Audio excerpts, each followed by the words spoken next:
Hi everyone, it's Norman Kochnick here for Eyes on Cricket with Norman Kochnick. I'm actually here to talk to you about, as we know, yet another test between India and England. It's the third test. It's at Headingley and Leeds in northern England, northeastern part of England. It's a very special event for that area of the world. It's the first time that actually India have actually played this particular test group that have actually played on that ground. So there's a big deal to them as well. So it's a new experience. They may have played other formats, but definitely for test cricket, these players, it's their first time. Sharaya Gayatri, hello, hi, how are you? Good evening, everyone from Milan who's in Austria, I remember. Hope that India finally win a toss and put England in the bat. Well, that's what we're about today. We're about the third test, the preview of the first day's play of the third test. And in fact, we have a situation where we'll have a toss in about just over an hour's time, and then we'll have team selections announced officially by the captains, and then we'll move into a situation. We'll have a few tantrums maybe when they work out who's in and who's out, and so we'll be able to. And it'll be a full house today. It should be a full house. We'll probably have a lot of guests on. Can Virat win the toss? Sumanth Sastry. Let's hope he does. But then let's hope he doesn't, because in fact, if he doesn't win the toss, he seems to have a good record of winning matches, but not winning the toss. Well, actually, what's more important, winning the toss or winning the match? I think quite clearly it would be winning the match. So Sharaya Gayatri saying he hopes a win to bowl today. They want to bowl first, and that means bat second. Now, in the previous test, they batted first and third, didn't they? And England batted last. In the previous match, India batted last. But of course, they couldn't bat because it was rained out. So I don't think it's going to matter either way. They were in ascendancy in both games. What would I be choosing? I mean, traditionally, you win the toss and bat is what you traditionally do. Now, India have, if they select Ashwin, which I don't think they will, they'll have the likes of Jadeja in the side. They may not necessarily have to bat second. Bowl second, as in bat first and bowl second. They won't need to do that. But I think they still will stick to that plan. Bat first is generally the way you would go. But they've lost the toss, so that decision will be taken out of their hands. And I would imagine England will bat first if that's the case. I don't know whether that's necessarily going to help them, because we have to look up, not down, as I'm very often told. In England, it's not about the conditions of the wicket, it's the conditions of the sky, as in whether it's overcast or not, which will determine what's going on. Baramarani says, if Kohli wins the toss, beer on me. Barami, you got to shout me a beer. Is that what you're doing? Okay. And recent times, batting first is winning. You would think so, Sumanth Sastry. That's normally what he would probably say, but, we can't really say. Ashwin might be lethal on day 3 or 4 of the Leeds wicket. Might be have to argue, but look, we'll go through teams in a bit more time. I'll have guests on. We'll be able to talk with them. But the reality is, and I think I've spoken about that yesterday on the full preview that I gave, the reality is that India, and I think Virat Kohli has also confirmed this in his press conference, and you heard Darwin Milan talk yesterday as well. The reality is that the chances of India changing the side are probably what you would call fairly unlikely. Let's have a look here. So Gurkrat Gill's going to come. I got a tax invoice for Apple. I wonder what that's all about. I always wonder. Apple seems to take a lot of money out of my account. I just don't know what it is half the time. So what's this tax invoice for? Well, it's for YouTube and it's for my sleep cycle. My sleep cycle. That's what I paid for YouTube, and I paid for my sleep cycle today. Okay, there we are. All right. Yes. So look, I want as many people as I can have on the show to talk. We were lucky to have David Graveney here yesterday. Richard Vernon, Chris Vernon is not there, but we had quite a few on. Gurkrat Gill. I'm expecting a few of those people to come on very shortly. It's going to be an interesting session indeed. A lot of excitement about who's playing and what's actually going to happen. It's going to be great to see. Ashwin's still leading wicket taker. He certainly is. There's no doubting. There is absolutely no doubting Ashwin's credibility to play in a test match. It's not about that. And we have to try to make this clear. The conditions that are in England, which we meant look up, not down, so far, the first two tests certainly have favoured faster, medium-paced bowling. And they had the one spinner today, but he was more of a stopgap spinner in the game. His batting and his fielding were the most important parts. That's why he was chosen ahead. And with England, they virtually had no spinners at all. In fact, they didn't bowl any spinners most of it. So that's a pretty good gauge of what the story is there indeed. What do you think Sam Cromwell plays today? Well, okay. I'll give you my early discussion on the teams, and we can talk in more details when we get closer. But at this point in time, the England team, and having heard Darwin Milan speak. Now, Darwin Milan wouldn't be on the press conference, the main press conference yesterday, if he wasn't playing, I can assure you.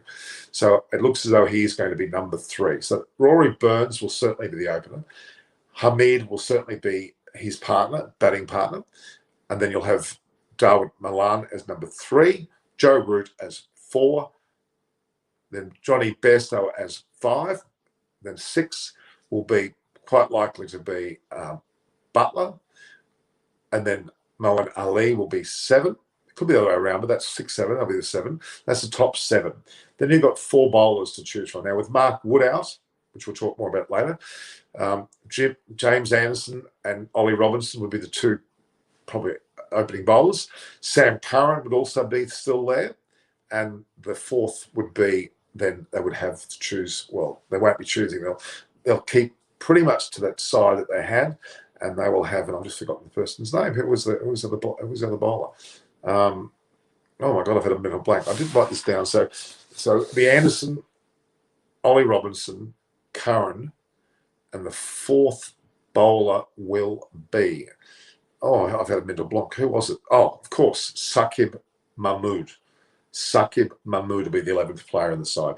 He will come in because of the loss of Mark Wood. Curran and Ollie Robinson will retain their places with Anderson. And Wood is out, therefore Saqib Mahmood is my pick. Overton was the other selection possibility, but it doesn't look like he's going to be playing. So effectively, I'll go through it again. The 11 is Burns with Hamid.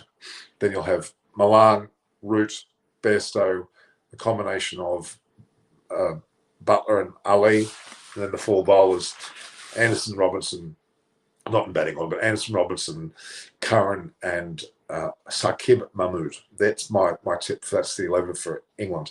Don't forget, England have out at least 6 or 7 players. They have Ben Folkes, who's been out for some time, the keeper, Ben Stokes, Chris Wokes, who's out as well. I played the seconds game yesterday. So you've got Stokes, Wokes, and Folkes. Then you've got Archer. You've got Broad. Then you move into Wood as well. That's 6. Ollie Stone is 7. A substantial number of players out. Then, of course, the ones that Lawrence is in the squad, but he gets effectively dropped from the side. Dan Lawrence, of course, then they had Crawley and Sibley go as well. So they've had a number of players used and chosen in their squads. They've also got Leach there as a spinner, but he's again not playing in this match. So that's the England squad, and I'll repeat that later. And for Ajay Sachdeva, I've just mentioned my England. How thought was that for England to win the toss and bowl first and last? Very much so. Well, the idea of being in Russia. Again, there's a so-called template that Virat Kohli talks about. So what's your shading now? Yes, it's a long story. I just haven't got to it. So please shade a bit. I will, guys. I will. Okay? Don't worry. Okay? I will show. It was a great win by Pakistan. Yes, Pakistan defeated West Indies in quite an emphatic way. The bowling of Afridi was amazing. He's a good young bowler. I think he took 10, if not 11, maybe 11 wickets for the match. I think it was 10 or 11. I think he got 6 or 4, so it would have been 10. So a great effort by him, and he's 21. And Aussies for the Ashes. We'll get to that later tomorrow. But the Aussies for the Ashes is a question we'll talk about later. The England side is as it stands. The other team we need to talk about, of course, is India. Really, it's virtually the same 11 players. The question mark was on Ashwin for today, so that's not going to happen, not likely to happen. And Shardul Thakur for Ishant Sharma, and that is unlikely to happen unless there's an injury or a niggle that we're not aware of. So KL Rahul could get the 100-day right, Amian Bara. And the weather update is Sabi Das. Sivadas, it is clear, as in not clear as in it may be some cloud there colour, but it's effectively dry for the whole test match is what we're hearing. The pitch conditions spin friendly or seam. It's more seamer friendly, even though it's dry, it's still be seamer friendly. And Diksha Gowda, watch Kohli's not score. Well, we'll see. I think there's a good chance he will at some stage in this series. So effectively, the Indian batting lineup is Pujara. Let's go back a step. Rohit Sharma with KL Rahul, then Pujara at 3, with of course Kohli at 4, Rahane at 5, Punt at 6, Jadeja at 7. Then you got the 4 bowlers, which will be as it's planned. Shami and Bumrah with Ishant Sharma and Siraj. That's the 11, with Thakur being a 12th man decider with Ashwin in the 13, but I don't think they're going to play. Sadfi, Bulgaria, quite emphatic was Virat Kohli in his press conference yesterday. He made no bones about it. I think pretty much you're not going to see Ashwin until the 4th test, which hopefully will be India 2-0 up, so they'll be in a great position to bring him in and he'll be well and truly wanted. My favourite of the Fab Four right now. Look, I don't have a favourite as such. I mean, when you look at all the sides, Root for England, Williamson for New Zealand, Kohli for India, and then you'd consider Smith for Australia. Babar Azam is there as well, but probably not quite there, but very close to that top 4. If the pick's dry, then Ashwin will play. I don't think it's going to happen. What do you think about any changes in the Indian squad? As I said, no, I don't think there'll be any changes. In the press conferences, pretty clear why would you change a winning team? And that's a very, very, very, very good point. The reality is, though, of course, that if an injury is there or niggle, they might have on the morning, it might be a niggle, you may see changes, but Shardul Thakur would have been in there had he played the test, but he isn't. Doesn't mean he's not in the mix. He certainly is in the mix and will be well and truly considered. Please give me your hat. Now this hat, plus there's 2 hats there. I might give a prize to people for that. There's also the ability to buy my Instagram page, which is there. Can you see my Instagram page? At Norm Koch is my Instagram and my so-called Twitter. And I have a YouTube channel, which you know is Eyes on Cricket with Norman Kochnik, which you're listening to now. And if you're here, please subscribe and hit the notification button because we're going to have a post day 1 review as well. And of course, my Instagram and Twitter is at Norm Koch, with my Facebook and LinkedIn under my full name, Norman Kochnik. You can play all 5 tests with the same team. I think that's what India are trying to do. Should the ballers, the pitch change India's plan for the level? I don't think so. You know, if Ashwin would have played the second test, India would have won just by an innings because he was a great record. Not necessarily. I think the Indian bowlers in both tests. Don't forget. You know, Bumrah got 9 wickets in the first test, and Siraj got 8 in the second. Monumental bowling performances, which really shows that we can rely not on the spinner all the time. It's not that they were hurt. India were hurt during the World Test Championship against New Zealand. They played Jadeja and Ashwin, and they deemed losing the match, that template was not the best way to go in England. Not the case in Australia or perhaps South Africa or at home in India. That's not the case. But in England, their template is the following. What do you think started badly, Kohli or Anderson? Anderson's been pretty difficult with Australia in the past, so Anderson's not exactly quiet. Kohli doesn't take a backward step. So I would argue it may have been a little bit more Anderson, and historically, and Kohli would have, and not only Kohli, but Butler was also involved as well. And then Bumrah and Shami were having problems with them. So really, I think Anderson's the root of it. Kohli's not far behind. And what's right of the hat? Just send me the message and I'll send you the hat. Okay. If anybody saw the seesaw, what does that show? Yeah. Well, they showed a lot of fight in the Indian players. That's the truth. There was a lot of fight in the Indian players more than Australia. Australia got a good top side, but they haven't got much depth at the moment, and we're seeing that evidenced in the way that they're playing cricket at the moment around the world. it's quite disappointing, to be honest with you. And I think there's a lot to be said about the fact that we haven't got as much depth. There's something not really perfectly right there. And hence we are looking at some issues that we probably don't really want to see. But yeah, there certainly are some issues in the way that the Australian camp are playing. And Usman, did you see Usman Khawaja, the recent Test player who's still in the mix and still up for selection, was quite open and transparent and honest, quite damning a little bit too, on his YouTube channel only yesterday. Talked about his own dropping, and he doesn't believe he should have been dropped. I kind of agree with him, actually. I think he should be back in the side now. And then you have, of course, the likes of Justin Langer. He went for him a little bit and said that they sort of not went for him, but he says there are a few Australian cricketers that are very vocal about him and kind of, in his words, as in Usman Khawaja's words, stabbing Langer in the back. Well, that's not a good thing all around, is it? Stay home, yes, I am. Ashwin is the greatest spinner for India and very effective against left-handers. Well, I believe now. It keeps coming up, this question, and it keeps being asked the same way. They have got a template of the way they want to play these matches in England, and that's with more fast, medium bowler friendly and a batting strength that they want. So that's what they want. Doesn't mean that Ashwin's not the best bowler in the world for spinning. He certainly is up there right now. He is there. It should be the side. You could argue wouldn't be lost in the side, but the side not yet. I think the fourth test will say. So do you have some connection with India or just an Indian cricket fan alongside our country? I have a lot of connections to India. A lot of the media over the last 15 years have been great friends of mine. I love the subcontinent. I was married to a Sri Lankan. Hence, Vinod Talwal, that's why I have a connection. I think both teams will avoid verbal banters in this match and just going to focus on the game because too much love happened at Lords. No, yeah, I hope you're right. So you'll support which team? In this match, I'm probably leaning more towards India. Overton and Mahmood. What's your pick? I think it's going to be Sakib Mahmood will be Wood's replacement. Pretty certain. And he's really up there, isn't he? Robban Loganathan, since Jadeja is not really doing well with bat and ball, it's not a bad idea to replace him with Ashwin. At least he might get a few wickets. Yeah, I can see, but then Jadeja scored a 50 when it really counted in the first test and got 40 on the second test. So he's what to say. England must win this. England are going to have an attitude to win this. It's whether they can is the question, and whether they're up to it is the question. And it's pretty hard to know that. At this early stage, it's hard to say that would be the case.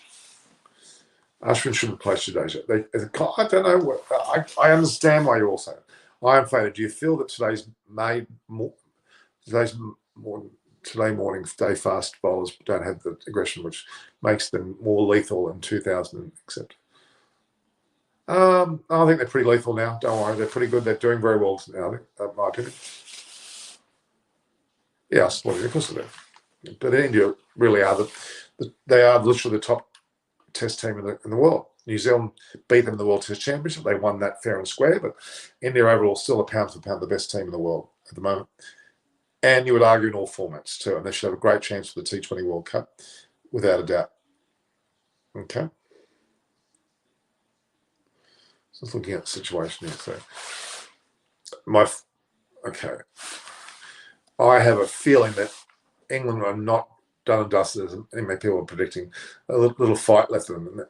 I think they will fight. They could well win one test match. I think they could well win the next one. We'll see. Favorite player across the world? Gee, I mean, look, I do like seeing, a Ben Stokes play when he's in form, for sure, and watching Indian players play as a team, not individually. And I had lunch, so it's now 6:42 p.m, so it's kind of dinner time, actually. I'll probably will get a bit. I won't eat on channel, and I'll explain why. There was a good friend of mine, Bruce Hawkins. Okay, he contacted me and said he was not happy with me eating pasta and getting a corner of my moustache the other night, and hearing me munch away on my pasta. And I won't do that again. I apologise for that. And but Bruce shouldn't talk. He was a bit of a muncher himself, and Bruce's whole family are. They think that they're, the music group ABBA. They think they can busk, they just stand on the side of the street and collect money for singing ABBA songs. They were ordinary in London, and they should never have done that. But it was my prompting. But yeah, it wasn't the best of scenes to see the Hawkins family, who live in a place in northwestern New South Wales called Tambar Springs. Guys, look it up. Tambar Springs, Tambar Springs. It's in northern New South Wales. I think it's near Gunnedah, it's near close to Tamworth. It's sort of country rural areas, and they have a great bunch of people there. Bruce Hawkins is there. He only bats with one pad. He's a right-hand. He bats with his left pad, no right pad. He doesn't even wear gloves. Incredible. Quite gutsy, quite crazy as well. In fact, not quite crazy, very crazy. And, he really needs to get his act together. He thinks he's a better cricketer than me. Never, ever. What is your best player across all formats, men's and women's? Best player? Well, women's, look, I like Subbi Misma. I think she's a great bowler. And batters, there's a whole heap of them. Mathali Raj is great. I'm pretty cool. But men's, again, you can't go past the Ben Stokes, can you? And Rishabh Pant, of course. Rishabh Gupta says, will it be 4-0 this time? Look, it still could be. It certainly could be. If India win this is 2-0 up, they're going to go on with a lot of momentum in those last two matches, and England are still suffering through injuries. Yeah, interesting. Love from Chennai, Mahesh Jayaram. Love from India, from Chennai, India. I've been to Chennai, India, to the Tamil Nadu Stadium there in Chennai. Of course, it was once called Madras. What flavour for your pasta was? It's pretty bland. It was a ravioli, actually, beef ravioli. Thank you. I appreciate that. In this test, pitch is batting, spotting, bowling, spotted. Supports both batting and bowling. A pretty even pitch. Is that what you're saying? What about Craig over instead of Sakib and Hanuma Vihari in place of Ishant? A bold move, but I don't think they're going to do that. And Sakib is certainly going to be in place of Wood, and Overton won't get a Guernsey. England needs superhuman effort to beat India, as said by Mr. Gavaskar, which is near impossible. Yeah, I agree with that. Someone like Sakib Mahmood, who's going in with some form, would certainly be one that he would consider. And, the likes of Darwin Milan with his informed nature are the two that have come in, which are pretty strong, strengthening. I am a big fan of that. Thank you.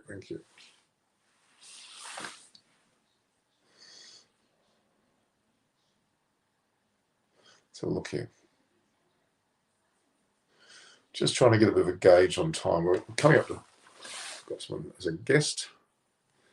Munchie has decided to join us. Thanks for joining, Munchie. Good morning, Norman. Good afternoon, good evening, wherever you are around the world. Everyone's really excited to see what's going to happen. I think it's after the interesting times that we had in the last game. I'm very interested to see what's going to happen at Headingley. Interesting to read the comments people are saying about the verbals and things. If anything, you might going to see an escalation.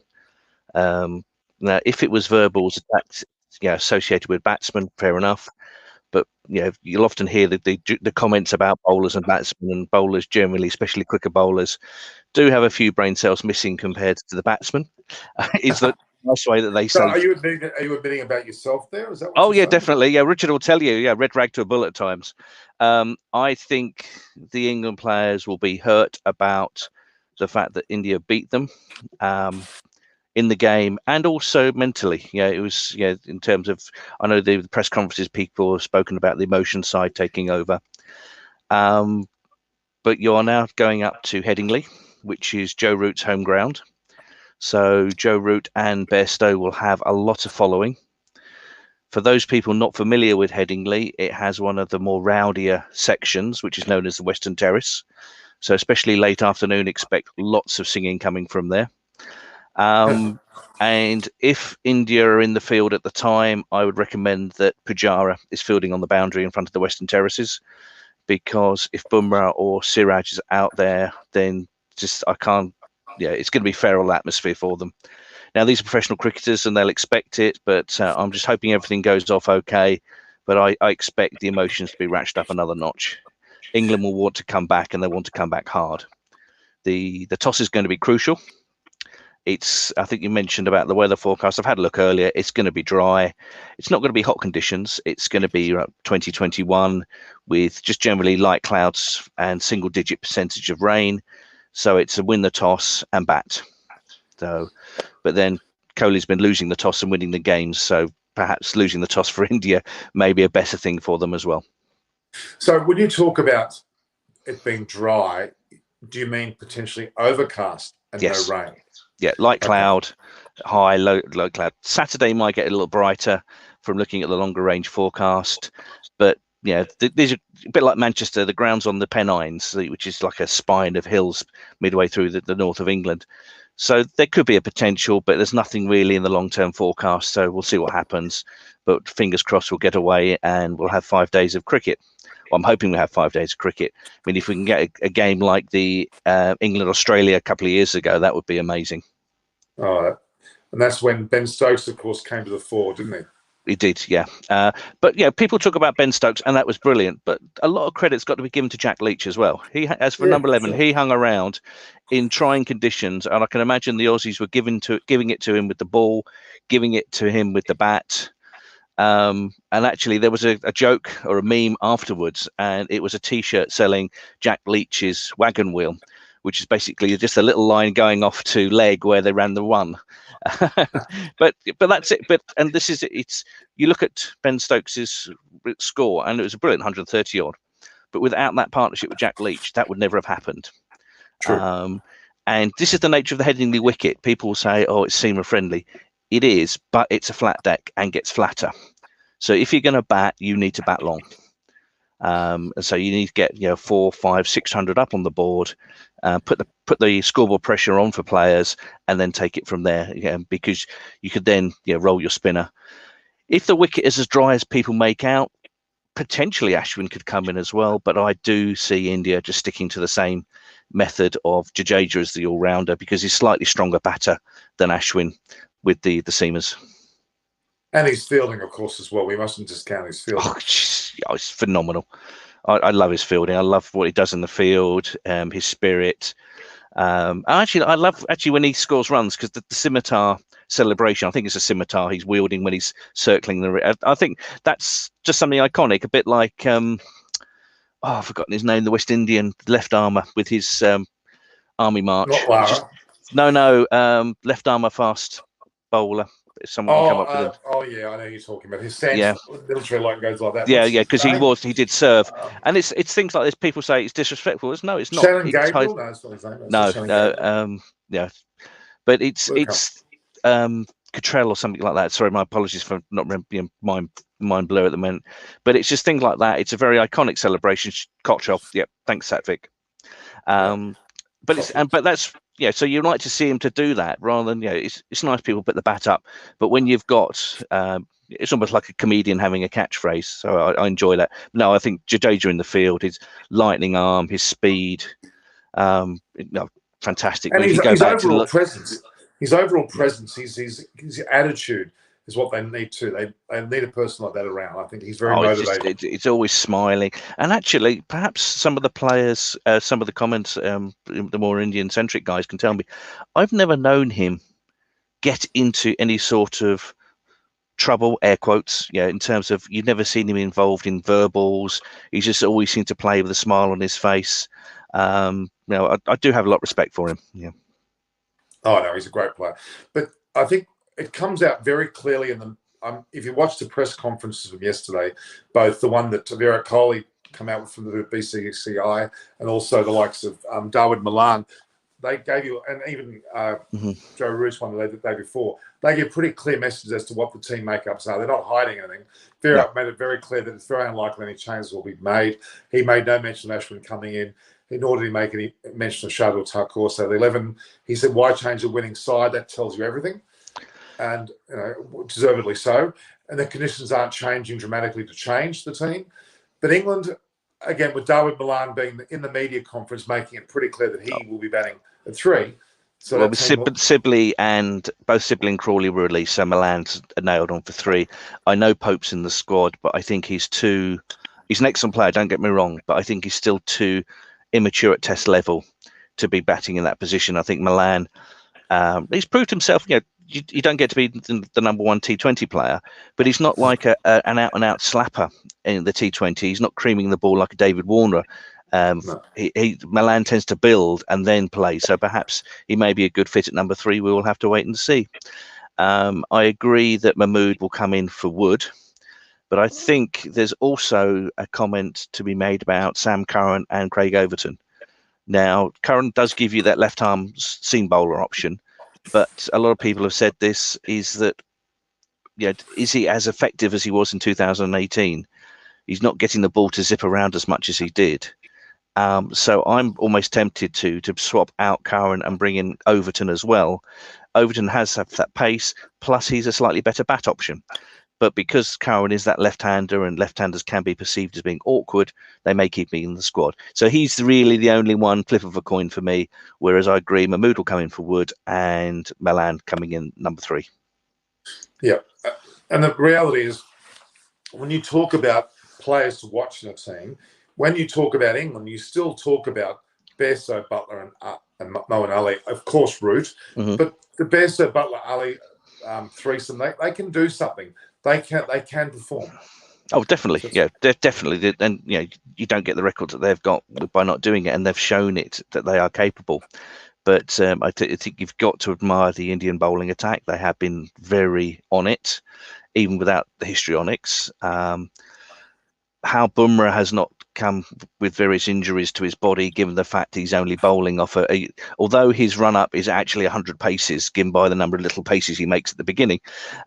Actually, the distance he actually runs to generate that speed through the wicket to bowl is phenomenal. And so you've got to imagine some sort of pressure going through his body, whereas Shami, Ishant, Siraj have a more traditional approach, but they're on it. They're putting the batsman under pressure. And England just aren't reciprocating from their own bowling at the moment. I think Ollie Robinson and Jimmy are doing that. But you looked in the last test and we lost the plot. There were the short balls and just things going off. And the Indian batsmen, the tail enders, batted really well, but knew what was coming. They basically took a back foot, stepped to leg, wait for the bouncer and just played it off. Whereas generally, and Bumrah's very good at this, tail end batsmen don't like that ball tailing into their toes as a Yorker. But England did completely the opposite. Yeah. There's a question here about. First of all, Munchie you were told that you were from America, which he's not. He's from England. And now I am from England, but the picture is actually from America behind me. Yeah. Yeah.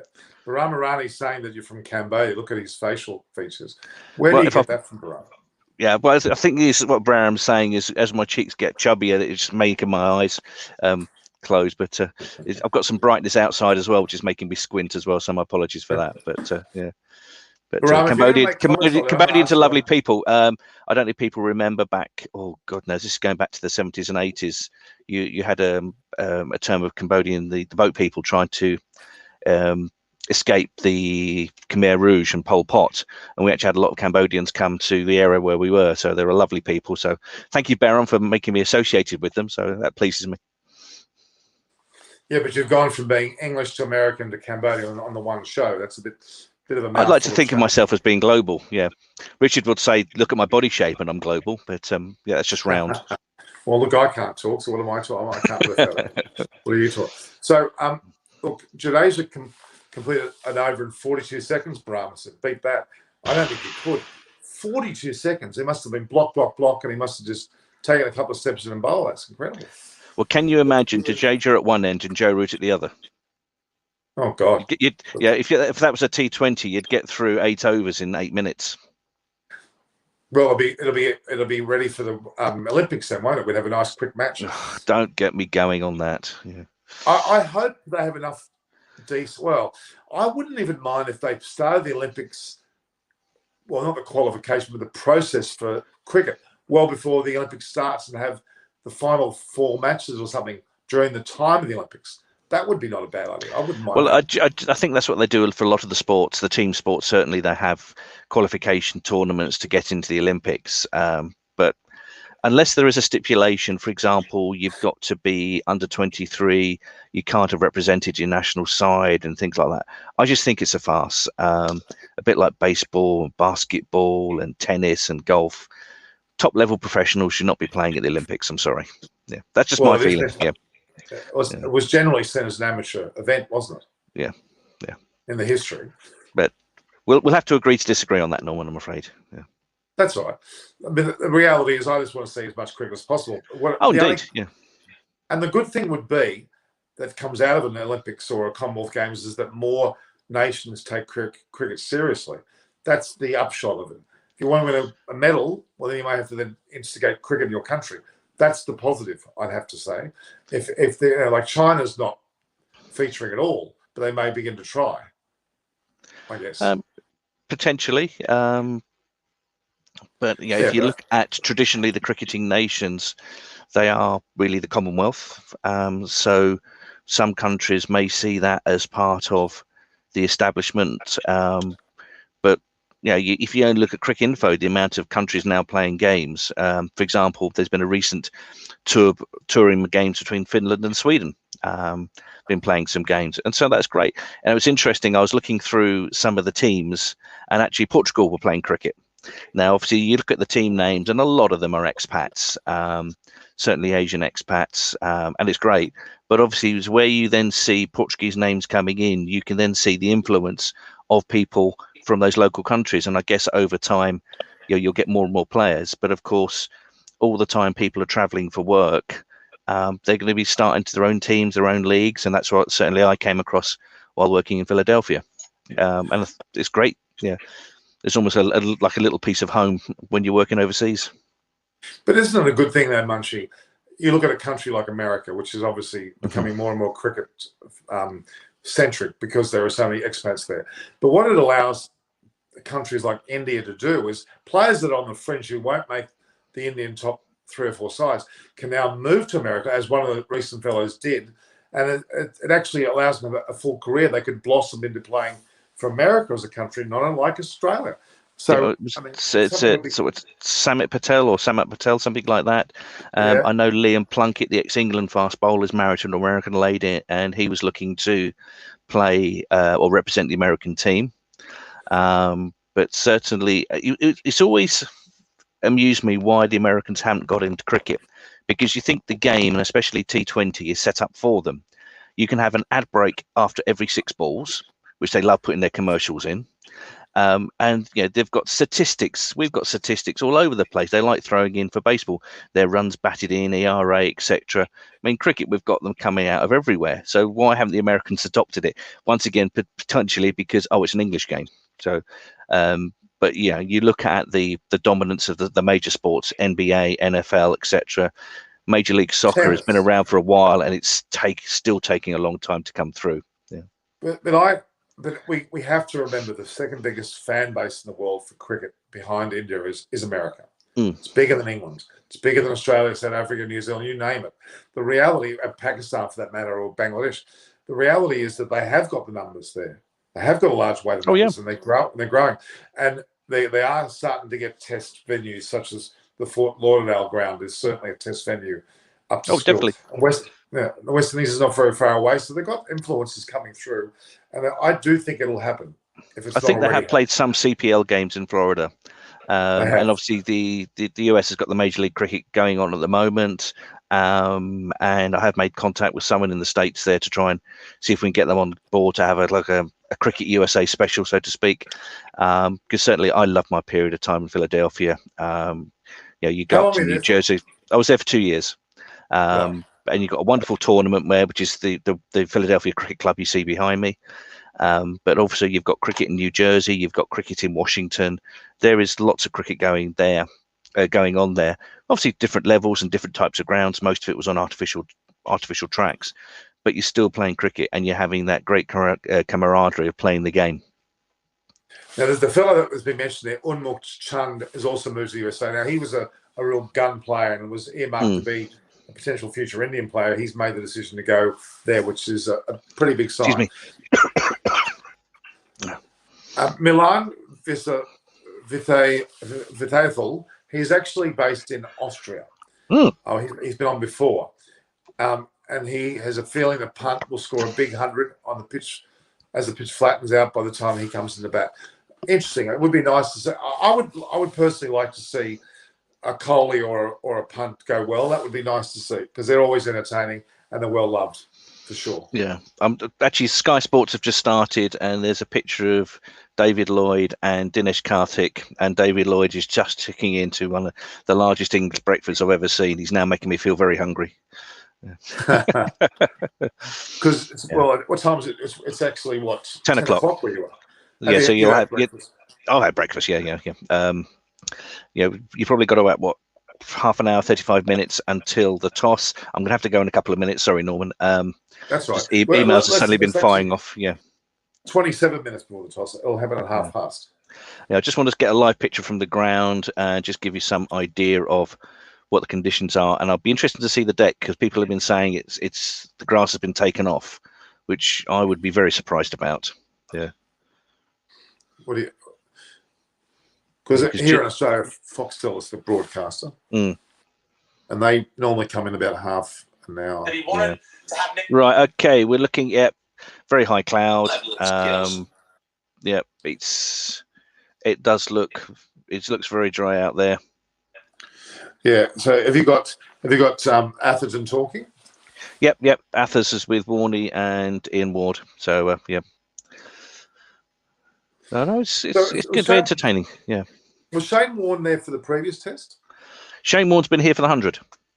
Oh, right. He was the coach mentor of the London Spirit, but he had some problems with COVID and quarantine, etc., like a lot of people have. Right. So he's come out of that now with 100 finished. Of course, the Oval Invincibles won the women's, and the Southern Brave won the men's, I believe. So they did, yeah. Just a quick, my personal take on the 100. It's done wonders for the women's game. I think certainly the ECB have dropped the ball in terms of the money coming out, because it should have been equal payments to men and women. It's not been the case. So they have promised the women a lot more money from that. In terms of getting children interested in the game, that has been a huge reaction. So I'm very pleased about that.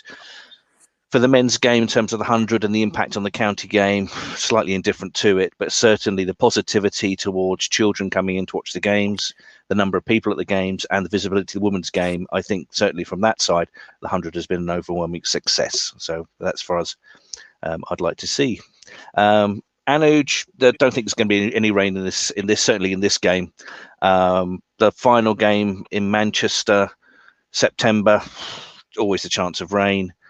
My slight worry potentially for the next game at the Oval is Tropical Storm Henry that just hit the northeast coast of the States. Generally what happens, these storms then follow the jet stream over the North Atlantic and hit us a week or so later.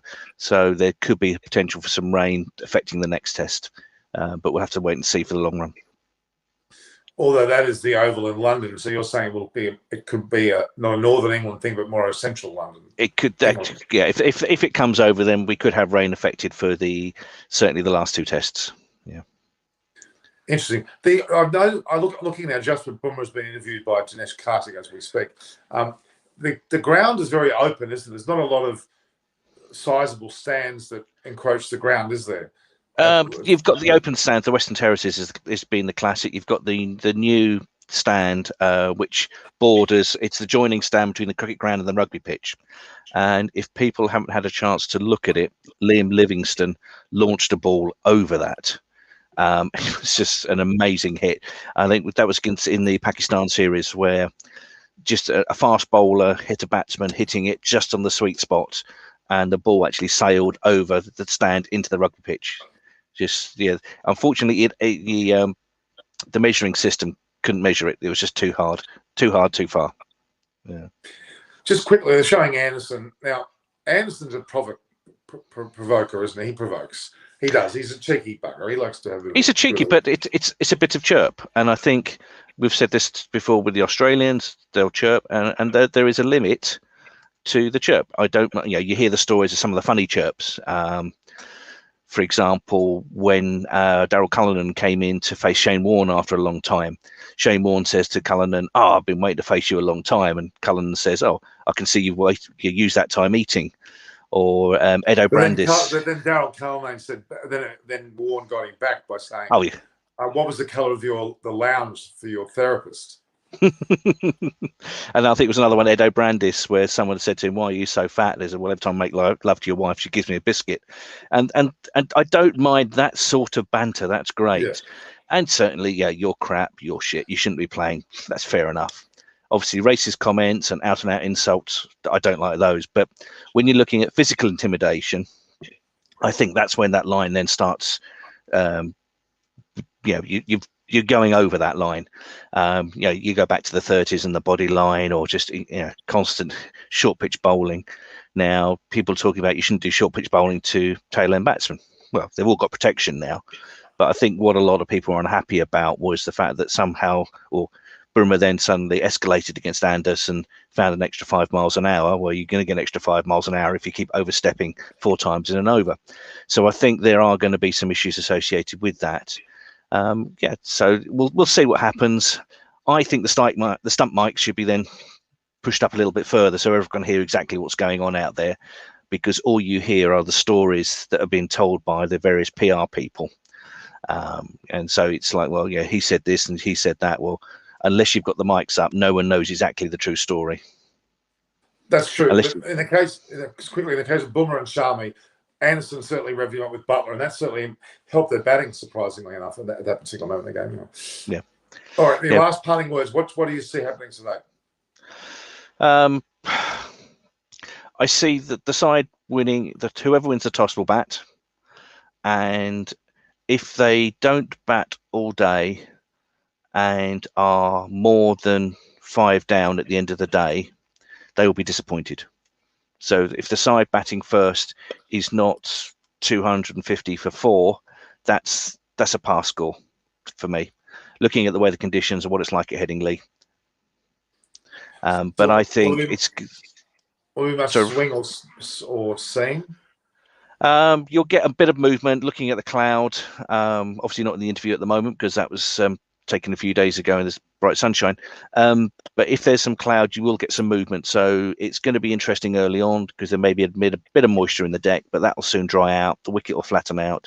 But it's going to depend on the amount of grass on the deck. If they have taken the grass off, then it could likely disintegrate, which I'm surprised about because they normally want the decks to last 5 days.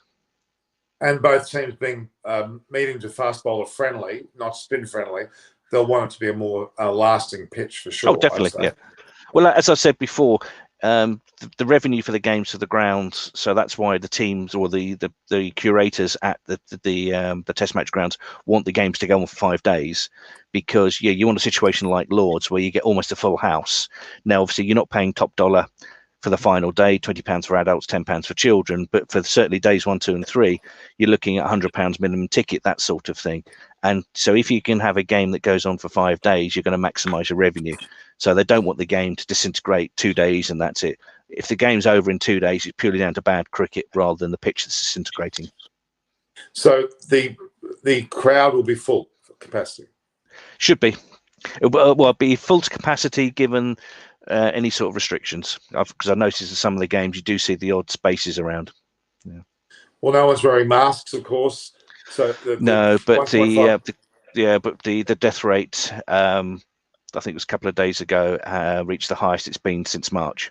So what's happening, of course, you're now seeing where the restrictions have dropped and where people are mixing, you're seeing numbers rising. Certainly the West Country, Cornwall, Devon, if people are familiar with that, the southwest part of England, there's a nice holiday spot, and obviously numbers are spiking there because people are not traveling, so they're going to the nice parts where you've got nice beaches, etc.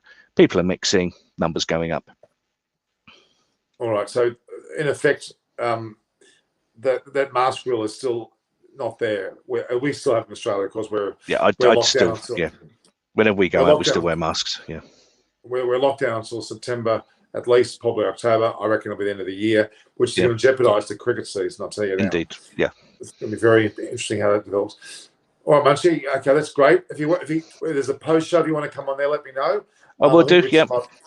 Richard may be available for that. I'm waiting on Gil coming on now, and even Monty Panesar's texting me to come on, so we'll see when he comes on. I'll just answer a question for Shai because he's very good on the chat as well. It was regarding last night's 20 blast game, which was Sussex against Yorkshire. 100 effect potentially, but also, of course, the game was being played at Durham, and so Sussex to Durham is a good 300 miles. So I would have expected a few more from Yorkshire to travel up, but I guess more Yorkshire people will be staying for the game at Headingley as opposed to travelling up to Durham, which is still probably about another 60 miles or so to go and watch the T20 game. So that's just my opinion on that. So I hope that answers that question. So I wish everyone a great day. Let's just have some fun, fair cricket, no histrionics, and just some great performances. And may the best team win. England. Sorry. Yeah. Well, Moshi, I appreciate See you you, being guys. on. Bye. See you, everyone. Thanks, Moshi. Thank you. So we've got Baram Irani there as well. He's sitting back there asking about what is a typical South English breakfast. Well, it's bacon and eggs, if not, I'm not going to say, but a baked beans. Certainly a black, I think it's called black blood or something. It's got a term. It looks like black blood. It's quite impressive. And you've got Stephen Shepherd's pie for breakfast on occasion. They love their sausages for sure. They love their eggs. All that's doing is making me hungry, by the way. They're showing visuals of Joe Root turning around after coming off with Anderson and Virat Kohli and him having a bit of a set to with words. So there was certainly a bit of chatter as they walked off Lords. But look, that's just two captains going for it. And it's totally understood and understandable why that happens. Sad to see bright talent like Unmuk Chand did not get an opportunity to represent India. I wish him all the best for his future assignments. Well, Baba Taragi, it's only a benefit for him because he may then go to America, make the American team, and then be in the world second for a long time and get even more kudos than he would have waiting to play for India. So I think it's a great thing that he's done. I applaud some of the Indian players that are not quite there at that level, looking for Test cricket. Go to America. Why not go to Oman, which they have? In fact, Oman's population is 4 million. 3 million are expats, and they've got a tremendous side, well into the top 20. New Guinea's probably a stretch, but there's plenty of teams you can go to, countries you can go to. Why not? If you think you've got a career in cricket, go for it. Come to Australia. We'll take you. South Africa are doing the reverse for England. And there's a lot of countries that will be welcoming you to come.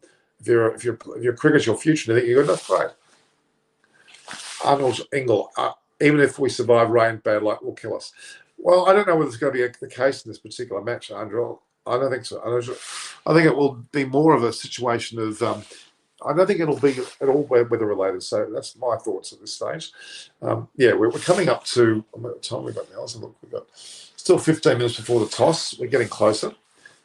I'm just looking at the situation. We've had a briefing from the likes of Michael Atherton and Shane Warne there on the match. They're welcoming us to Headingley here. There certainly is a lot of interest in the northeast of London, England. Of course, it's also an area where India have not played a test match before. None of these players have been involved in a test match on this ground, which makes it interesting. So it'll be rather new conditions for them, which is always impressive to see and makes it somewhat interesting indeed. So, that's certainly going to be a worthwhile thing to have a look at. The preview itself that I'm putting on today is really about the team selections. We've talked about it earlier, and I might bring it up again. The capricious English climate. Yes, you're right, Baram. Afraj ball hit the top stumps and went for 6. There you go. Weather forecast shows no rain. There's no rain. The sun, no rain. Other lineups out yet. No, they're not. Ashaj. We've got another 14 minutes before that's going to happen. But I'm pretty sure we won't see any changes to the Indian squad. In fact, I'll watch out for my WhatsApp because Baram's going to join us in 15 minutes, which is good. Just having a look at whether there's any. We're looking for the posts on the day. Indian cricket. They've got nothing more than Darwin Milan at this point, so there's no team selections being given out just yet. Jofra, Stokes, Hardick, Bovey, I missed in the already heated Anderson Jarvo trailer. Jofra Archer would have been interesting. Stokes would have been extremely interesting, especially on this ground. Hardick would have been interesting. So Bovey, they all would have been interesting. But I think there's pretty good replacements, especially in the Indian side. There's no issue. Muhammad Siraj took 10 wickets hauled today. Well, that's going to be a lot in one day. So lots of baggage for us to pick through, having made the journey. England have dropped, of course, Dom Sibley. That's one of the points, yes. His confidence and run scoring ability has dropped off, and a return of Darwin Milan, another Yorkshireman of sorts, and with a first-class average of 199 for the summer. I think batted once and got 199. He was originally from Middlesex, actually, so he's come from there. Hazib Hamid, who was a comeback kid at Lords, is in line for the opening position. Milan at 3. And Mark Wood is out, of course. The decision will be made between, as I've said earlier, Sakin Mahmood or Overton. And Sakin Mahmood at this stage looks like he's going to get his test birth.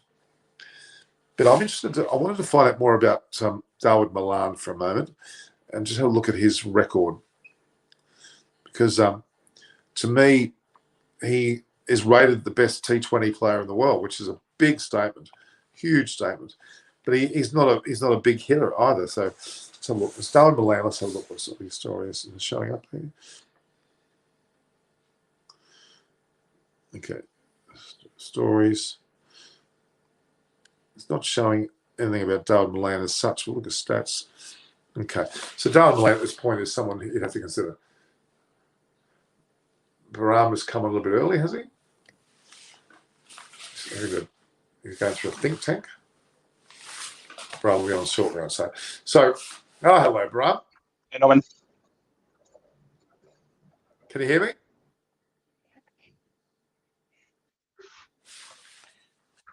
I don't know. The video is stuck in. I can hear you. I can hear you. Stuck.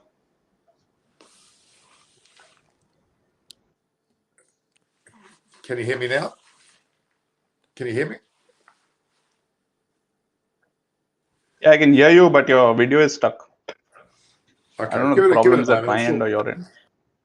I don't think it's... My end's working Okay. fine. I've been on for a while. Let me have a look for a sec. No, there's nothing wrong with my end. No, everything's fine with my end. No, everything's fine. Everything's fine. Can you see? Can you hear me now? Okay, you continue, Norman. Okay. Yeah, I can hear you. Yeah. Your voice is crystal clear. Okay, so as you saw, I was talking with Munchie, and you made some interesting comments. You were talking some. What's happening to you in the Philippines? You're making some interesting comments there. You're full of stats today about the 30 odd seconds and for the fastest bowler. Where are you finding those stats?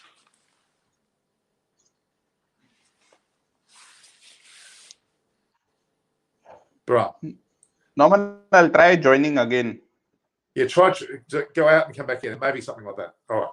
So Brahma's going to try and join again. So we'll give him a sec. Yeah, it's a Shail Manju. That's a good question. How did Bumrah bowl those 25? There's four no balls and an over. It was certainly a bit of a concern for a lot of people. I don't know exactly what happened either.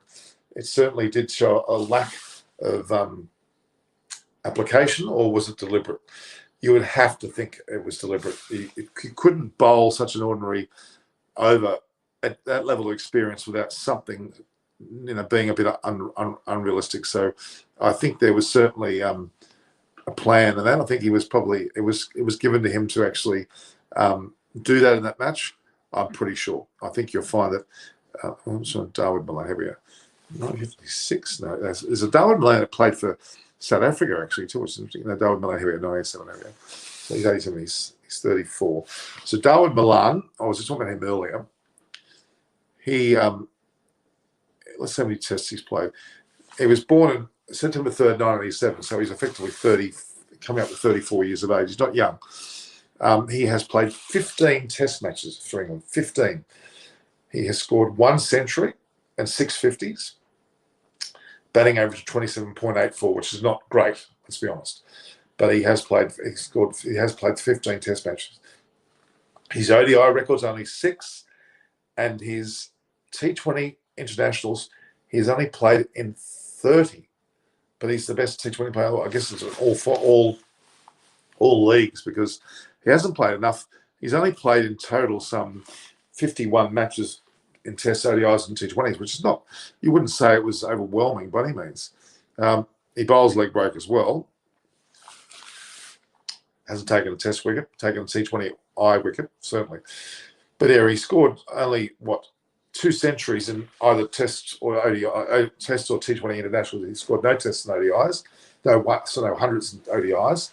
He scored, a handful of 50s in all formats. He hasn't got a great record, to be honest. His batting average for T20Is is 43.19, which doesn't smack as being the best. Interesting. I'm sad to see a bright talent. I've talked about that already. Jimmy Anderson is at Flock. Okay, right.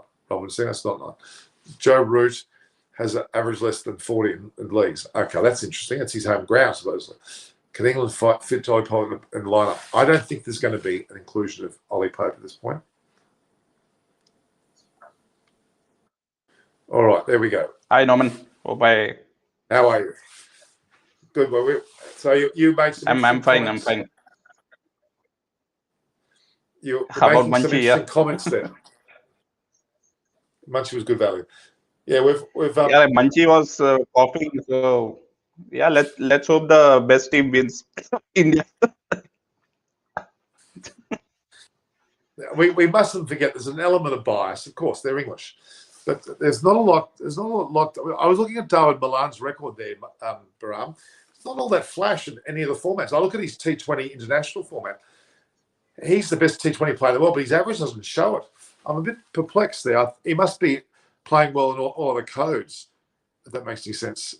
Because I can't see how he got. He like when he played very well against Australia when he entered. So his start was very, very good, Darwin Milan. And when first time he played against India in earlier this year, I think he did not make any significant impact. And on his test, what I've seen that he has scored just one century. I think that a first class or actual test. I don't know. He got So, 199 but early anyway, this this year on decision is good for England because yeah, but for England, I think this is a very good to go with him because anyway they are like on the ground. So anything above that is going to be good. So not a bad thing to do. I have a very But they good should feeling also about look Milan. into. Go on. Okay. No, yesterday they were discussing that Bairstow would be a good idea to open. Somebody had commented. We were discussing. So that's also a good experiment to do. Like, see, in case of India, if you see, India also had this opening troubles in the test matches. It was a big pain for us. And every time, so Sehwag, Ganguly had given Sehwag the opportunity and turned out very well. Like right now here, KL Rahul got the opportunity, though being fortuitous, and it turned out very well. So who knows if Bairstow opens might clear out the problem for England. I actually agreed wholeheartedly because you could even say Butler or Bairstow, quite frankly. I don't think Butler will open Correct. because he's keeping, but Bairstow is really capable of opening the batting. I totally agree. I think he could be a great choice. And you would then give a bit more breathing space for Hamid and obviously Milan. So that could be an interesting suggestion. I'd be intrigued whether they do it. I don't think they're going to. I think they're going to go with Hamid opening with Burns and have Milan at 3. I think that's really where they're heading. They're not really looking like they're going to go for too much change. That's my thoughts at this point. And India certainly are not going to go through any changes. I think India's pretty much held their team the way they have. So I don't think there's going to be any changes there at this point in time. I'm trying to get the visuals up because there's a good visual there at the moment coming up regarding. Let's let me have a look here. I did see that the ground looks overcast. Have you got vision? No, I did not open it. Open my app till now. That's okay. You don't have to. That's all right. It's all right. I've got something here. There's a bit of a. Let's have a look here. Yeah, I think we'll stick to that. So, of course, Headingley Leeds is a ground that England have played on many a time, but India, the current 11 players that will be playing in this match, none of them have played on this ground in Test cricket, which is interesting. So it'll be a new experience for them. I don't know whether they've played ODIs because the last match was paid.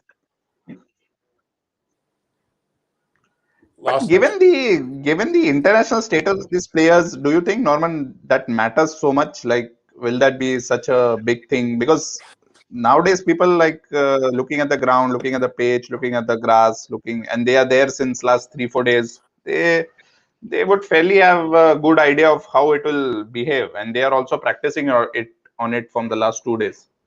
So I don't know. Yeah, I see your point, but I think if a person's got history on the ground and they've played well there in previous seasons, they've got an automatic advantage, okay? Because they've got a positive memory of the ground. So this is a clean slate for all the players, which can work positively as well because they start fresh on this ground. And it is psychological because Baram is not just simply the ground; it's the dressing rooms, it's the hotel which you stay in. There's a whole lot of issues that surround the ground, not just simply the field itself. If that makes any sense. You have a feeling. You may may have had an off day with the food. You may have had an off day with somebody you came across. There's a lot of factors that go into a ground. How you get there, there's a long bus trip to get there. It's not, I haven't flown there, put it that way. There's a fair degree of distinction in the way that a ground comes across. Does that make any sense? So I think it will have an effect. That makes sense. Like, makes sense if you're reaching that ground maybe just one day before of the match. That I would say it would make sense. But if you're, I think for this Leeds, they have been there since last 5-6 days, if I'm not wrong, the whole team. And also the gap was so long, so they definitely, for the ground conditions, they would have definitely be acclimated, and they are aware of what. And they have Ravi Shastri with them, that who has played on this ground, and so okay. Maybe he has also played long back, but at least he has. Yeah, I can see a point, but I do think that the reality is to experience a crowd on the day in the actual match is something very unique. And what Munchie was saying, the Western Stand, the Western Terrace, I should say it's called, is a very vocal one. They're very in your face. And that whole dynamic may also be something that may affect you. Little things like that do affect. I mean, I just think that that's actually a good sign for India. It will. That's actually good for India. I think so. I think you're right. I don't think it's. I think the whole. I think in a reverse psychological way. Yeah, I think you're right. Yeah. I think there's a lot of good things. Yeah. So if you have the crowd pushing in the other way to India, it's actually good.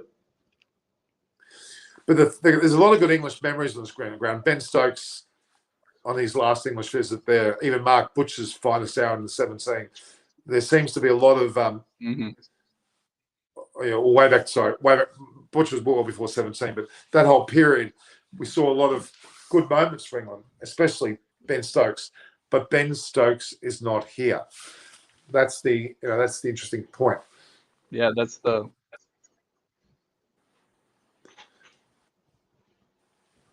Yeah, Rory Burns will be under some pressure, but I think he's worth it. So we should have the toss now, I think. It should be happening any minute now. Okay. Hang on, just give me a sec. Yeah, no problem. So Anuj just mentioned, give flat pitches and survive till draw, or just declare 4-5 players COVID positive, further strategy for England. What's that? What that means? Oh, this question. Okay, give flat pitches. Anuj, I'm just reading the comment. Yeah. Okay. I think the pitch is not going to be completely flat, but it'll have movement. It'll have a give, especially if there's overhead cloud. The reality is, the batting will get easier as the first innings goes India on. won the toss. Kohli has won the toss and will bat first. Oh my God! Oh my God! That is a shock. Yeah. Is that a good thing or a bad thing? I'm not sure. I don't know. No, what did Kohli say? The side of the coin? Did he say, and the coin stood on the ground? How did this happen? I can tell you the sides, by the way. I'll tell you the sides. Okay, listening. Rory Burns, Hazib Hamid is opening. Milan, Root, Bairstow, Butler, Ali, Curran, Overton is in. Robinson, Anderson. So Sakib Mahmood has not made the side. Overton's in the side. And the Indian side is... so that's one confirmed. Okay, so Overton's in. So the Indian side I have as well. Kohli, Sharma, Rahul, Pujara, Rahane, Pant, Jadeja, Sharma, Shami, Bumrah, Siraj. No changes. Okay. So Overton's in there rather than I got this two info that they, like you were saying, Sakib Mahmood. The info I got, it won't be Sakib Mahmood, it will be Overton. And in India, there was the info that Hanuma Vihari will play in place of Ishant. So I think one of them happened correctly. India has not changed a single person, and as we expected, but I'm a bit shocked about they've put in Overton for more pace, I'm assuming. So could be. So I'm just putting in. India. But given that India is batting first, I think. Yeah, given that India is batting first, Sakib would have been a better choice. So what do you think of How long has it been since he won the toss last? I think nine continuous games. This was supposed to be the 10th, but he won. So I'm telling you, must have called. I don't know, between head and tail. What do you say? The side of the coin. Is there some terminology for it? He must have called that for sure. And the coin landed in a crack. So it is intriguing. So the Indian team is completely unchanged, which is amazing. I think really amazing. Or maybe Virat must have got woken up from the wrong side of the bed today, or I don't know. Something he must have done differently. So do you think that was a good thing or a bad? So Overton is in. Overton is in for Wood. And apparently Overton can bat well. Okay. But Curran's in, I think. So Overton in for Wood and Milan is in for Sibley. And that's the only change, isn't it? So Munchie is saying that this might be a good toss to lose. And also Joe Root just commented that he is not too disappointed with bowling. They always say that though. Yeah. Let's have a look. I'm looking at the team again. Hang on. It's right. Mm-hmm. Yeah, so Sam Curran's got another berth, which is interesting. So they're putting Agarwal was 12th man. So that Agarwal was 12th man, not Ashwin. So that means Kohli said yesterday he has a team of 12 on the day and he leaves one out. So that's what he said. So that's implying by that Agarwal was actually one of the ones they were considering playing today, which is interesting. Not a bowler. Yeah, but if he has to, he had a 12, maybe he had a 12 with Ashwin, but when he decided not to go with Ashwin, then why would he take Ashwin to be the 12th man? Agarwal is a much better fielder than Ashwin, I think. I'm not saying that Ashwin, but yeah, I don't know. I mean, there's a couple of interesting points though. England, despite all the issues they've had, have only made 2 changes. One positional, but 2 changes. Milan in for, of course, Sibley, and of course then Wood has gone over to him. It's only 2 changes, so it's not as overwhelming as we would have first thought in terms of the changes. They've kept the same bowling lineup other than Wood. So Overton in there. So in reality, it's only 1 change. Wood, of course, was injured, so in reality, it's just 1 change. Correct. In fact, that you're right. Wood was an injury change rather than a selection change. So Milan in for Sibley. Interesting. So it's not an overwhelming change to the Indian side. Which, what do you make of that? What do you think of that? What do you think of that? Maybe they're giving more chance to the existing players. Who was the other guy? Other guy we said would be Saqib Mahmood, but anyway, that was between Saqib Mahmood and Overton. And the other guy we said in place of Zach Crawley, right? Yeah, correct. Not Crawley, John Crawley was say Zach Crawley. So now Crawley was already out. There was on the plate in the place of Sibley. Sibley was because Hamid came in for Crawley, and Sibley's now gone, and the likes of Milan's in. So India batting first. That means England will have to bat last, which is exactly the same as the previous tests. So what Kohli has done, Behram, is he's gone with the same team and virtually the same order of events, which they won. So I guess there's some rhythm to that. And if India score very heavily now, then that's a great thing because that puts India in the box seat immediately, doesn't it? And that's a bit of a key to this. Yeah, just let's hope there is no traditional that collapse which happens. That first of all, let's hope that the openers give the start like they are giving, and in case they get out, we don't find a collapse again where you have Kohli, Pujara, Rane going out. So see, for me, I think Pujara and Rane still have a lot to prove, and Kohli also. Okay, let's keep Kohli aside for his captaincy and all that. But Pujara, Rane still have. Yes, last match they did that, but again, batting one good innings in 10 innings is not something at this level that can be accepted. At least every 3-4 innings you should have one good inning and maybe one bad and two average. At least this is what should be bare minimum, I guess. Yeah, I mean, look, I'm thinking that the likes of Pujara and Rahane will get runs this time. I don't think they won't. I think they're pretty much they're on the improve greatly. I think, and their overall confidence. Now, Navish Sharma's opinion on Craig Overton. Now he's decidedly faster than Sakib Mahmood apparently, and also he apparently can bat, which is interesting. So they are looking at his batting as being a part of this whole discussion. By that discussion. So the head-to-head for Joe Root and Kohli with the toss. What do you think it is? I think it's 10-1 or 11-2, something like that. It's 10-2. Yeah, 10-2. 10-2. Which is pretty once.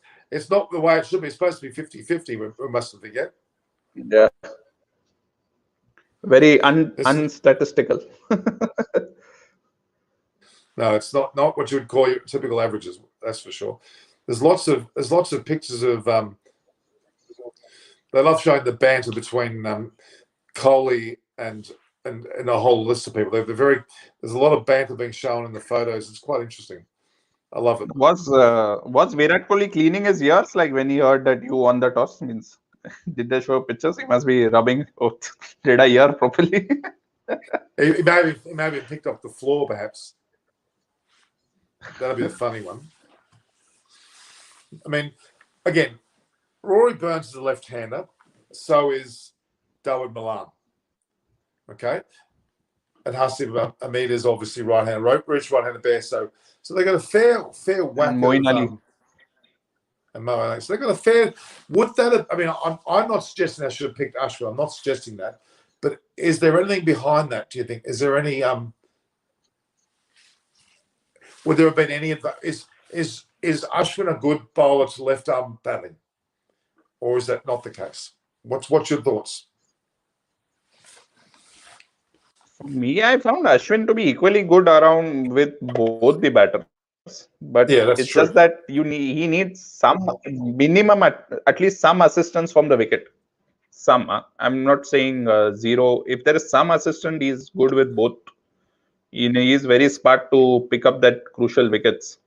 So, and you need that. Like today, if you see, or yesterday's West Indies Pakistan match, if you see, Nauman Ali took those crucial wickets. Otherwise, the game would have gone for a draw. Even in last match, Ishant Sharma was, people don't downside it, but Ishant Sharma was the one who took the crucial wickets and the crucial breakthroughs in both the innings when nothing was happening with the other bowlers. So you need that kind. So for me, I find Ashwin is that, but the drawback sometimes what I see of Ashwin is that you need to make him bowl a lot of overs, and that is somewhat a little detrimental in the overall scheme of things. And he tends to be relied upon too heavily by Kohli. Kohli feels the sense of when in any trouble, throw Ashwin the ball, and Ashwin does like to command that respect of getting the ball a lot, and that's good if he's bowling well and getting wickets, but then you can over-rely on a bowler too. I think they're trying to break that. I really do think they're trying to break that because, again, the World Test Championship was the match that told all. They were left floundering a bit with two spinners in that match, and they're not going to do that again. And they made a difficult choice, and it's by no means off the back of bad bowling by Ashwin. Yeah, and the other mistake was also, which Kohli, I would say, is indirectly admitted, was announcing the team 2 days in advance. Yeah. Because now see, he never tells anything about the team. No, but the reality was that they were up against them from the start. New Zealand had 2 test matches against England, plenty of time to properly acclimatise. India didn't have any form of proper cricket. They had an internal game, but it was not sufficient, you'd have to argue. It was an issue to start with. It was probably nowhere near what they should have done, and hence the problem was there. So you can't take that as form. again, there was a question And about, I think, conditions in current. batting also somewhat felt the rain was too biased against India. Like whenever India were batting, the rain was coming, going. Whereas when New Zealand were batting, they got a very clear kind of thing. True. Yeah, Rashmi has a nice question. Yeah, he's talking about. I have a question that why is Sankara not dropped at the 11 because of his poor form? Very good question, because if you get two king pair, it's a pretty disastrous batting effort. Let's be honest. And his bowling was not great. He did get Kohli out, but I think they're going to stick with him at least another match. But if he doesn't perform this match that is, they're going to have to start considering him not being the side, because he's not. I mean, whether Chris Wokes, as we said yesterday, played a seconds match. I think David Gravity said that he played a seconds county match, and that if he shows his fitness there, he may be put into the next test potentially. But I don't know whether their squad he wasn't mentioned in their 15-man squad, and this squad I believe was for the last 3 tests, so maybe they're not considering. It's hard to tell, very hard to tell. All right, so what else are we getting here? Yeah, so Joe Root. They're saying the sun is out now, which is good news. Oh, especially if India are batting. Let's have a look here. I'm just trying to get something up here on the screens. But look. This is going to be a very good test. I think we're going to see a very good match. Nothing will interfere with it. It'll come out as it should, and it'll be very interesting to see what actually does happen. They're talking with Athens at the moment. He's actually talking to Darwin Milan. Okay. I'm guessing that's pre-recorded. The pitch is actually good or dries out, let's say it's really good opportunity for all three, Pujara, Kohli and Rane to. Oh yes. And they haven't got any demons. At least one of them should get a century. They're not worried about the pitch. Yeah, Chris Wokes should have been in the side if he was fit. Root is very defensive captain. See. That's true, he is. I believe Sakim Mahmood should have got to go over Overton. I'm hoping I'm not wrong, because I think that Sakim Mahmood was just in form. He's more of a swing bowler and would have suited this condition much better. Yeah, but they see him as a like for Anderson. And if Anderson were to have a rest next match or something, then he might find Sakim Mahmood come in then. But I don't think that's. I think they could have used him. I would have liked. He looked so good in that short form of the game. Who is Norman supporting? I'm supporting India. I'm not going to support the English. England have packed their batting. Where's their bowling? Well, they've got a pretty good bowling lineup. It's not bad.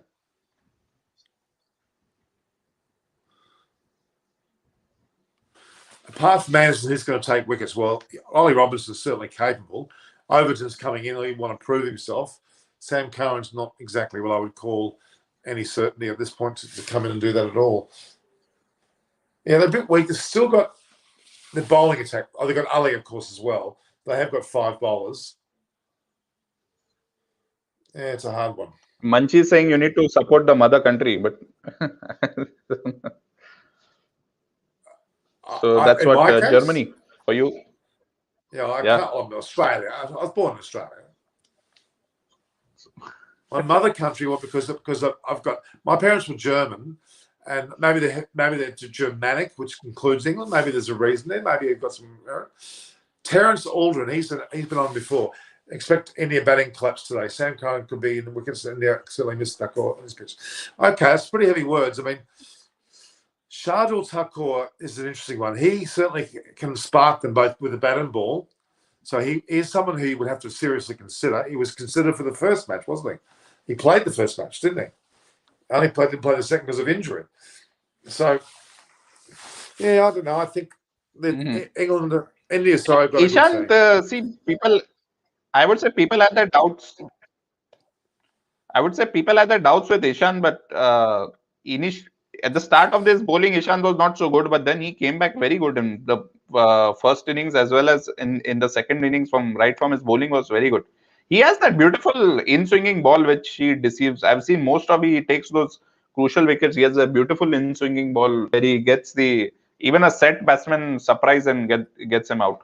It's I've seen that time and again. You see that it says in swinger that LBW. It's a very common dismissal he has, but it's a beautiful ball that he has, which batsmen can't make out. Yeah. And for those who keep asking about pommies, and we should have got Munchie to talk about it. A pommy, we always think of a pomegranate, the fruit vegetable.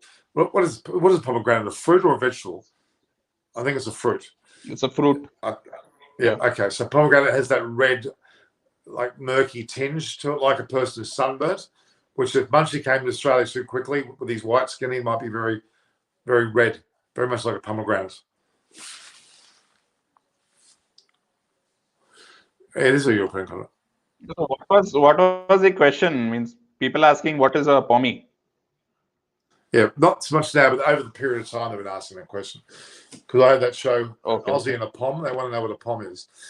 And Alan Mullally says he's not a Pom. He's an Englishman. He doesn't see himself as a Pom. He's got Australian in him. He's got Irish in him. He's got a whole mixture. I love the way that Dinesh Karthik wears this purple outfit. It looks like he's really with it. Very, very. He's quite traditional, I think. When did Dinesh Karthik who's commenting? Norman, your friend Mel Jones. Who's commenting? Norman, I'm not hearing the volume. I haven't got the volume. God, I hope not. Shane Warne. I like Shane Warne. He's a good commentator. But what were you? What's? Yeah, but I agree that you were speaking about. Yeah, continue. Go on. No, you continue.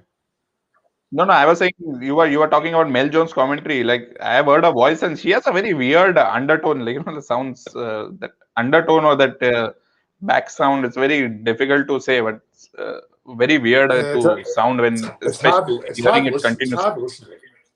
It's hard to listen to. It's yeah, when you hear it continuously, it's very something's not right. I'm sorry.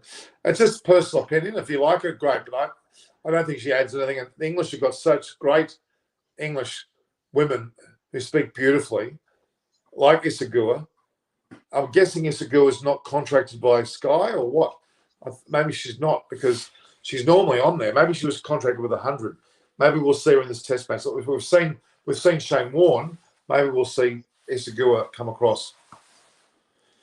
Sakal Kendra says, is Leeds a historic batting track? Well, it certainly has proven to be a bit of both, actually. A lot of bowling, a lot of batting. But the reality is, I think it is a little bit more batting depending on the conditions, but there is a bit of movement there as well. And one end is very hard to bowl from, one's a very difficult end. That's what, of course, we had our friend Alan Mullally talk about that at length. That he said that it was certainly from one end, it was a lot more difficult to bowl from. The pavilion end was good, but the non-pavilion wasn't. So Ebony Rainford is also very good, yes. I'll be doing a session after so this is interesting. Should I do a session? This is a good question from Ayan Malik Chowdhury. Should I do a session for 15 minutes after every session? I might try that. I might see how that goes. It'd be nice to do that. You've got a person saying something for you here, Parab? Yeah, that's a good, like a complete match review and what were the important points. Maybe you can discuss with someone like David or something, and yeah, I might consider it. Alex Hartley. Thank you to Ritik. My New Year just went by last week. Was that? No, I said thank you to Ritik. My New Year just went last week, so I think he's aware. Okay.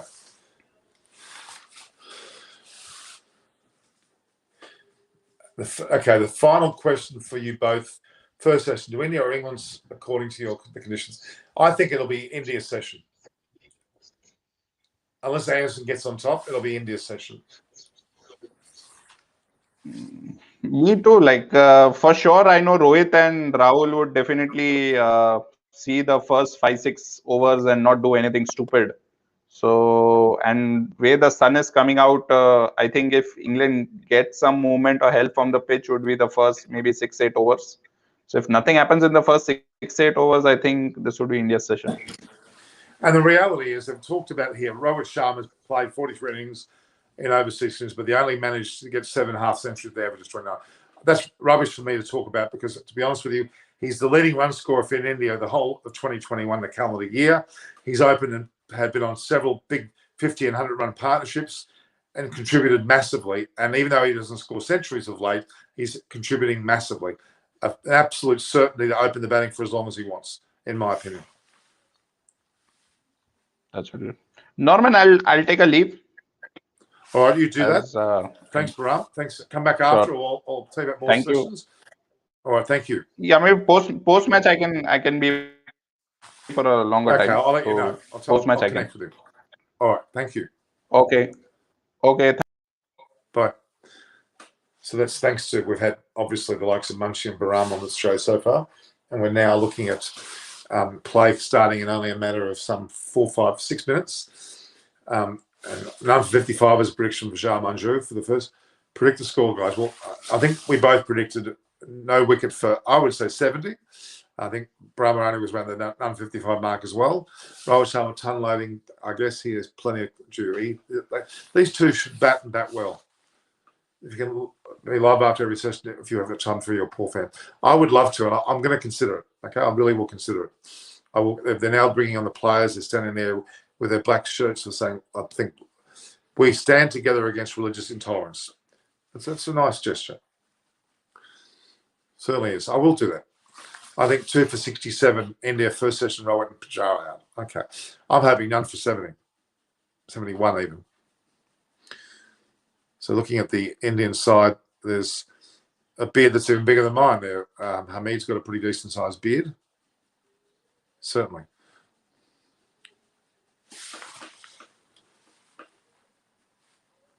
I would say pull and hook.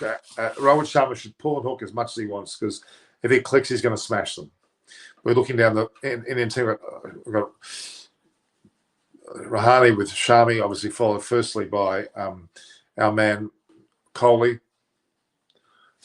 Hardik Patia saying 3 for 54. That's not good. Rohit Sharma's being shown. Tell people to like your video for better reach. Yeah, I would like you to make sure you do like the videos, but also subscribe and also hit the notification button. Go to my Twitter and my so-called Instagram handles. But Eyes on Cricket with Normal Context should be the one that you would actually subscribe to. View, like, and share, and obviously then hit the notification button. This is the first time in 2021 months India is playing the same 11. Last time it happened when India played pink ball best against Bangladesh. It's good stats, Samana, I think. So I'll say that again. This is the first time in 20 to 21 months India has played the same 11. The last time it happened was when India played pink ball test against Bangladesh in 19. So that's a great sign. I'm really applauding this whole keeping the same batting line. I really am. I think it's fantastic. Don't forget, I've got a session straight after the end of the day's play. I'll be straight after the match. I'll be on probably a few minutes before the match has ended, just to wrap it up. I may come in for lunch and tea. We'll see how we go.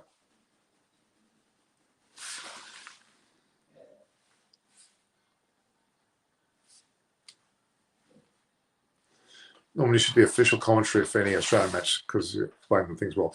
Thanks, Rashmi Jha. We can see the crowd there is quite full. The Yorkshire crowd, the so-called the Leeds crowd. In Headingley is the ground's name. Have you noticed my Steve Warren Tendulkar poster sign behind me? So Darwin Milan. I do want to talk about a few things about the SCG, the Sydney Cricket Ground. It has this steeped tradition, as is Lords, as is Eden Gardens, as is many grounds, but SCG is right up there. It's one of the most traditional grounds in the world. Home of John Bradman, of course, for many of his great scores. Great players play on that ground. It has a great tradition. It has a great SCG 11, which is a bit like the Marley Cricket Club equivalent. The SCG11 are well known to play around the world. They play at Lords the number of times they played in India. We played all around the world. It's been a great touring group. We want to make sure that it's supported. I'm going to be a member for as long as I can ever be. I love the SCG11 concept. We've had problems with COVID. Of course, it's restricted the amount of games of any sport played on the SCG or any ground in Sydney, which is very frustrating. And sometimes I let my frustrations out about that, but I would never not be a member of the SCG. I'll pay every time happily, and I enjoy it immensely. So my thanks to the SCG Trust. Obviously, people such as Phil Heads, who's a great media manager. He's a great executive. Stella Manning very much supports India. It's done a lot of great things with India. And a lot of great people there from right through the whole committee. It's a great lot of people. Greg Healy, who is the father of Alyssa Healy, who plays for Australia, and her husband is Mitchell Stark. They have a great relationship with me and the Sydney Cricket Club, which is a club I brought many female cricketers to, and has a great male and female arm, and they're doing really well. Great tours. Always enjoy them. We went to India, had a great time. So yeah, that's what my update. Your rendition. Yeah, why my opinion? Why is Umesh Yadav out of consideration? Well, he's not. He's in contention every single match. He's just other good bowlers there. My prediction is none for 71. India, none for 71. All right, that's what I think's going to happen. Now, she's going to come back. She's had some university studies or college studies. She'll be back. I'll be back, Darwin. So out of 6 centuries with Rahul, he's 2 against England, 1 against Australia. Very good stats. Looking forward to seeing him play, aren't you? I certainly am.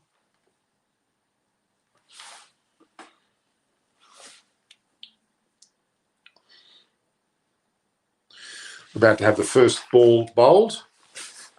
And Rohit Sharma looks like he's facing. We've got in the commentary box Nasser Hussain and David Lloyd.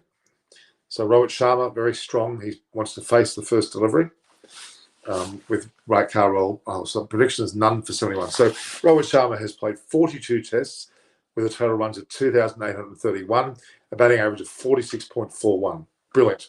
13 50s, 700s, best of 212 against South African Ranchi 2019. Look, that's great stats. A batting average of 46 in opening innings, magnificent. None of the England top 10 batsmen ever have got an average of 50 or over. Only Root, all in the 40. So Sharma's right up there with them. And here we are. Anderson's about to bowl the first delivery, which is going to be interesting.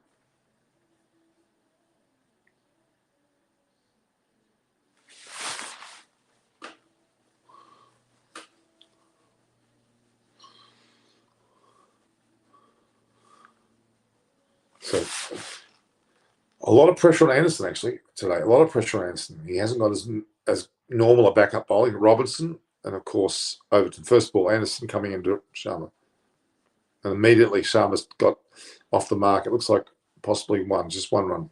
Good start. Very good start. This is Coley's test. I hope so. I can't know what that means.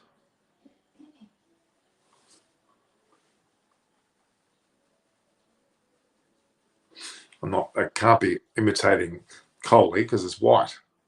I haven't got a dark beard. I wish I had a dark beard. KL Rahul's test batting is 39 matches, 2,250 runs, an average of 36.29, 10 runs short of what Rohit Sharma's got, but still quality.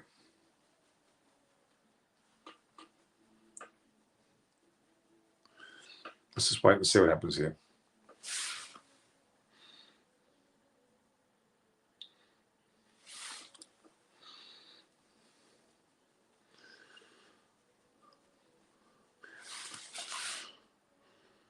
Rahul wanted to get off the mark first ball as well. He's just dabbed the ball to the offside and ran. All right, guys. I might come back at lunch. What do you reckon, guys? I won't jinx this, so the score will be none for 71. That's my thought. None for 71 at lunch. Let's hope. View, like, and share the post. Subscribe. Notification button. Add Dawn Koch. Please view, like, and share the posts. All the best to you guys. See you soon. Unless you have any questions. Otherwise, no questions, I'm going. One more ball from Anderson. All right, guys. I'll let you go. Talk to you soon.